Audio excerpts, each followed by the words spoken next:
Hello and welcome to the KitPlus TV show, brought to you with the support of Media Proxy. Live sports broadcast has always been something of a one-dimensional experience. Multiple cameras capture the live event at the venue, but the viewer gets to see only the view that is selected by the producer or director or vision mixer. Similarly, a lot of audio is recorded, but the viewer has no choice of selecting what he or she wants to hear. A huge amount of data on players from the match is available that offers viewer personalisation features, but they still have little control over what they're actually viewing. Broadcasters face many challenges delivering the excess content. So to answer all of these challenges, we're delighted to welcome Christof from NativeWaves to the show. Christof, let's start with a quick overview of what NativeWaves does. Hello, so I'm Christof, CEO and founder of NativeWaves, and NativeWaves is really all about redefining live media experiences. So, and when I think about live media experience, I'm talking about sports, for example, football games, motor racing, but also live entertainment like concerts. And we think the key is really to kind of give the user the control and the access to all the cool content that is there, bundle it together, all the cool video feeds, audio feeds, and also data analytics, package it, and then send it and give him a next level user experience.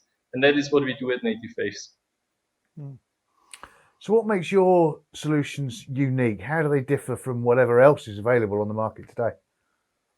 Yeah, so basically how we approach the full situation is to kind of have one production, and then we target multiple solutions. So for example, we have a full standalone OTT product where you have access to multiple camera views, then also data analytics, and that in one single user experience. And then the cool thing is you also, with this same production, you get the full thing as second screen application, perfectly synchronized to your linear TV, for example, but also then on-site when you're at the venue.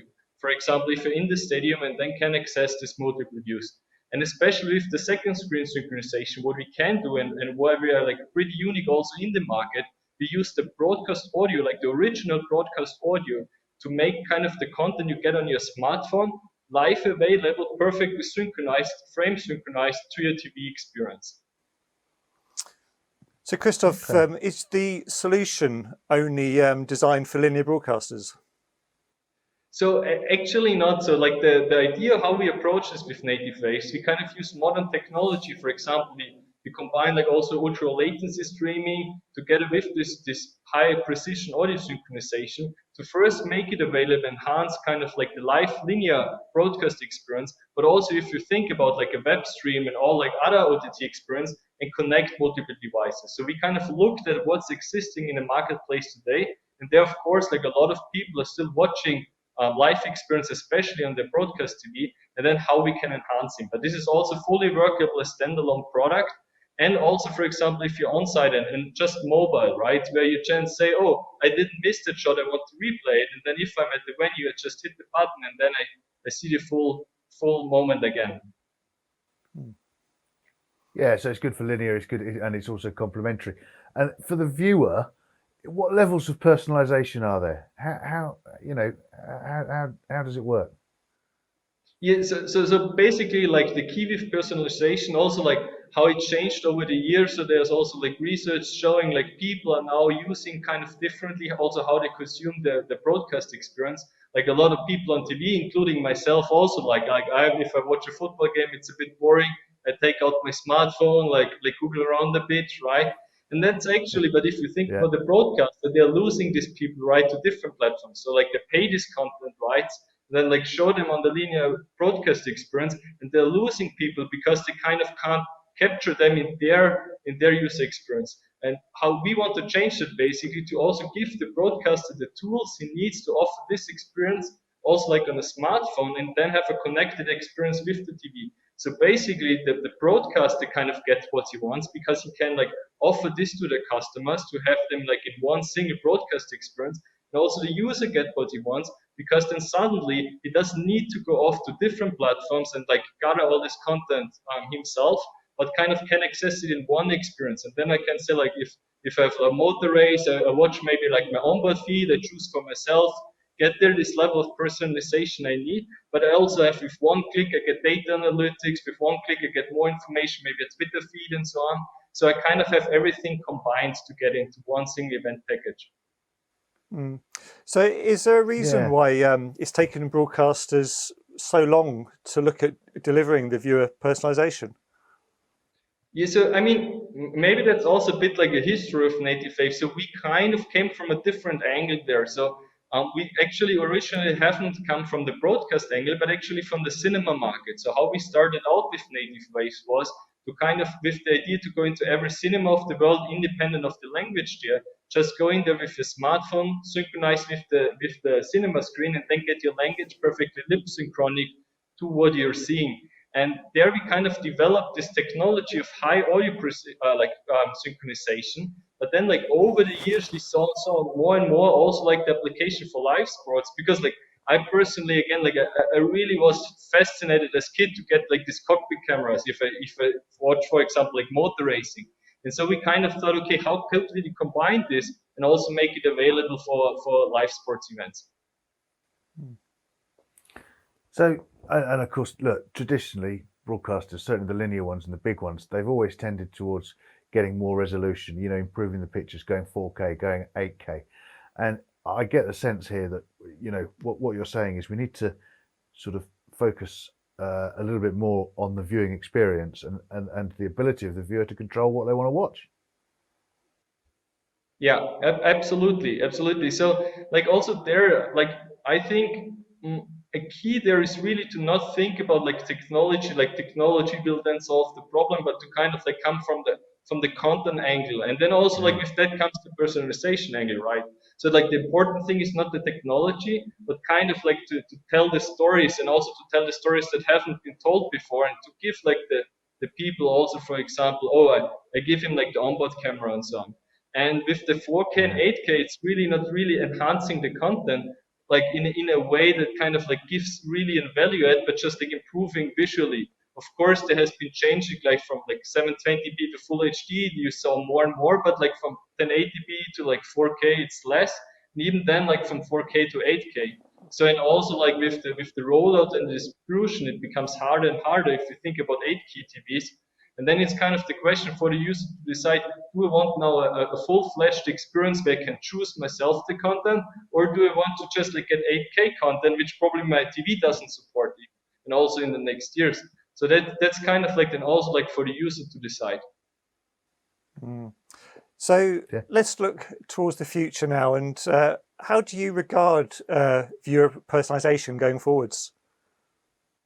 Yeah, so basically I think it concentrates more and more on like the choosing, because like everyone is different also in the watching. So kind of to also give him the tools, define like how the content should look like. And also again to give that as feedback loop also to content production to kind of improve their processes. Because at the moment it was just like a single way where you had like, oh, I get the event streams, then there's one single broadcast feed, and then it's displayed, but there was not really like a feedback loop or like ways to kind of like change also how the content and the content production should look like. And we kind of want to kind of create this circle where, for example, they have then the tools to use all the content that's normally wasted, like all the cool, like for example, 30 camera feeds from a stadium, from a football stadium, also offer that to the users, and then the user, based on like how they're using this, influence kind of like which content is being produced and innovate also the content production there, because suddenly there's a technology that allows this distribution chain to work together. Yeah, I get that content is king, you know, and you've got to get it out there. So what does your pipeline look like? You know, if we know that we've got to give viewers more experience, what's your, you know, have you got future developments already in place? Yes, exactly. So what we are trying to do is now to like optimize each sports experience individually. For example, a motorsports very well lends it to like this onboard feeds and the driver cameras, and then make it very driver centric. But for example, a football is totally different from a user experience level. And we also want to reflect it in our technology. So we create a user experience, which for example for football is much more data analytics driven, and then kind of give this experience to the broadcaster to integrate into their existing experience and then to enhance them. So we kind of like developed the technology first where we work together with the broadcaster, also like sports leagues or rights holders, to kind of get the content in, then rethink the entire experience, what really like fits to this specific sport, and then like allow them and give them the tools to allow for distribution. So that I, for example, see this on my Android app or my iPhone or like my web experience or my smart TV to kind of then like be able to like roll this out and make it easy also for the broadcaster to integrate it in the existing workflow. We touched earlier on, Christof, on 4K and 8K technologies, which more often than not involve the viewer investing money in hardware. Does the personalization things that we're talking about, is that purely the broadcasters, or do the viewers have to invest anything to get this? So actually, it's more like it. We try to focus it on the devices that are currently there, also for the broadcasters, right? So he doesn't need to replace all his infrastructure. We're just like an add-on on what he already has. So basically, we just take the feeds from his existing infrastructure. He doesn't change anything of the current system. And on the user side, it could be anything, right? It could be like a smartphone the user is already having, could be then a laptop, or could be a smart TV. It really doesn't matter. We try to kind of target then the user experience for the devices the user already has. To add there, like for example, why we choose also this audio synchronization to do it, to kind of also give a simple way we don't need to upgrade the hardware, because like audio is such a simple interface and it's already there, right? So like you can use it with like a linear TV. The broadcaster doesn't have to change anything because audio is coming out, and then we just measure this audio, and then like being able to capture this and use it for synchronization. That's also kind of like how it started out, to have like this easy way also for the users and for the broadcasters to use kind of this technology to also make second screen available again. And also how we started to then being involved with also like investors and so on, where we had, for example, the Dolby Family Ventures investing in us, because that was really key to kind of like focus on like this easy part and then make the technology support all these cool use cases also with just simply audio. Very cool. No, it's interesting. So before we let you go, I guess the last thing for us to always try and find out is, you know, from your experience, based on your technology, what could you tell your potential clients? Give us a tip that would help them through the next 12 months, something that will, improve the quality of what they're delivering.